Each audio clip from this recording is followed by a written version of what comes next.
शरीर के अंगों की कार्यप्रणाली मस्तिष्क से नियंत्रित होती है। कई बार मस्तिष्क के एक हिस्से में समस्या होने पर उससे नियंत्रित होने वाले अन्य अंगों की गति कम या अधिक हो जाती है। इसे मूवमेंट डिसऑर्डर कहते हैं। पार्किंसन रोग भी ऐसी ही एक बीमारी है। पार्किंसन तंत्रिका तंत्र से संबंधित रोग है। पार्किंसन रोग को क्रॉनिक डिजेनरेटिव विकार भी कहते हैं। पार्किंसंस डिजीज एक ब्रेन डिजीज है जिसमें एक केमिकल जिसे हम डोपामीन कहते हैं उसकी कमी हो जाती है और उसकी वजह से मरीज के शरीर में कंपन पैदा होता है। उसका काम कार्य में सुस्ती आ जाती है जिसे हम ब्रेडिकाइनेजिया कहते हैं और हाथ पैर सख्त हो जाते हैं जिसे हम रिजिडिटी कहते हैं। आगे चलकर इस बीमारी में मरीज अपना बैलेंस यानी संतुलन खो सकता है। इस बीमारी का इलाज संभव है बशर्ते हम इसे पहले पहचानें। इसीलिए इन सब लक्षण अगर किसी में भी नजर आए तो आपको तुरंत न्यूरोलॉजिस्ट से संपर्क करना चाहिए। कई कारक पार्किंसन रोग के खतरे को बढ़ाते हैं, जैसे अधिक आयु।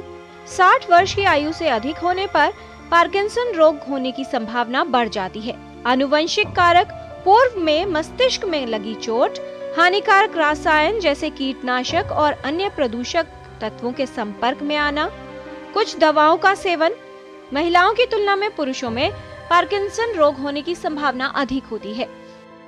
पार्किंसंस डिजीज में और भी काफी सारे सिम्टम्स होते हैं जिसके लिए स्पेशलिस्ट ट्रीटमेंट की जरूरत है।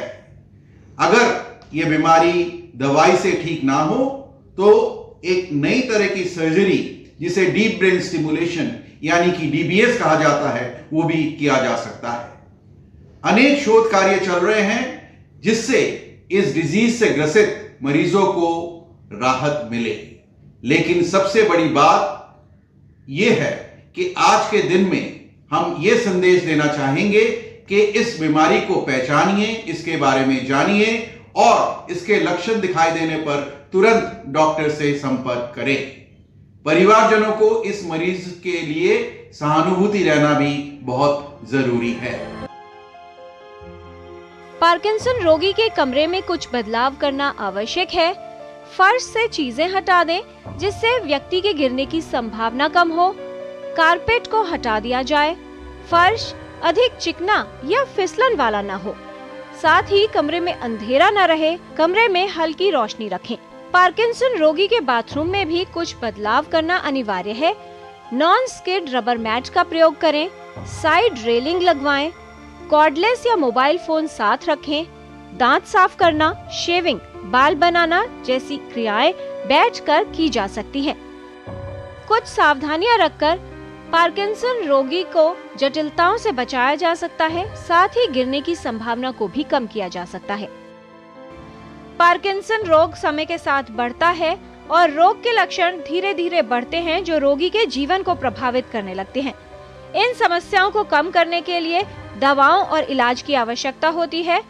दवाओं के अलावा ब्रेन स्टिमुलेशन भी मूवमेंट डिसऑर्डर जैसे पार्किंसन की बीमारी में काफी कारगर है। नई तकनीकों से पार्किंसन रोग को काफी हद तक नियंत्रित किया जा सकता है। जीवन शैली में बदलाव से पार्किंसन रोगी के जीवन को बेहतर बनाने में सहायता मिलती है। किरण भारद्वाज, डीडी न्यूज।